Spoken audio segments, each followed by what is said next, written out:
Hello, എല്ലാവർക്കും നമസ്കാരം. എൻ്റെ പേര് രത്നമ്മ. ഞാൻ ആദ്യമായിട്ടാണ് യൂട്യൂബിലൊരു വീഡിയോ ഒക്കെ ഇടുന്നത്.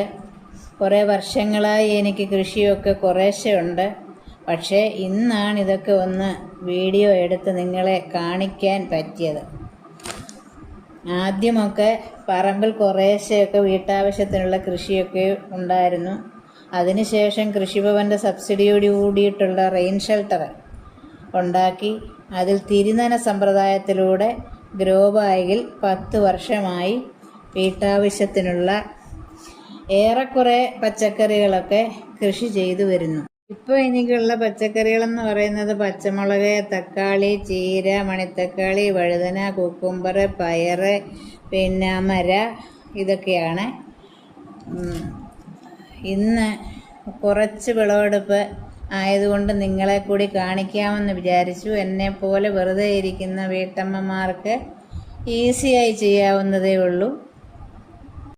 നമുക്ക് ഈസിയായിട്ട് ചെയ്യാവുന്ന കാര്യമേ ഉള്ളൂ. 10 ഗ്രോ ബാഗ് എടുത്തിട്ട് 2 മുളക്, 2 വഴുതന, 2 വെണ്ട, ഇതെല്ലാം ആദ്യമായിട്ട് അങ്ങനെ തുടങ്ങിയാൽ മതി. നമുക്ക് നിഷ്പ്രയാസമാണ് നമ്മുടെ വീട്ടിലേക്കുള്ള പച്ചക്കറികൾ, വിഷരഹിതമായിട്ടുള്ള പച്ചക്കറികളൊക്കെ നമുക്ക് തന്നെത്താനെ ഉണ്ടാക്കിയെടുക്കാവുന്നതേ ഉള്ളൂ. ഒരു പ്രയാസവും ഉള്ള കാര്യമല്ലിത്. നമ്മൾ വെറുതെ ഇരിക്കുന്ന സമയത്തൊരു 5 മിനിറ്റ് നേരം അല്ലെ 10 മിനിറ്റ് നേരം ഇതിനു വേണ്ടി നമ്മളൊന്ന് മെനക്കെട്ടാൽ നമ്മുടെ വീട്ടിലേക്കുള്ള എല്ലാ പച്ചക്കറികളും നമുക്ക് ഒരു പ്രയാസവും കൂടാതെ ഉണ്ടാക്കിയെടുക്കാം. അടുത്ത വീഡിയോ ഞാൻ അടുത്ത ദിവസം ഇടുന്നതായിരിക്കും. എല്ലാവർക്കും ബൈ.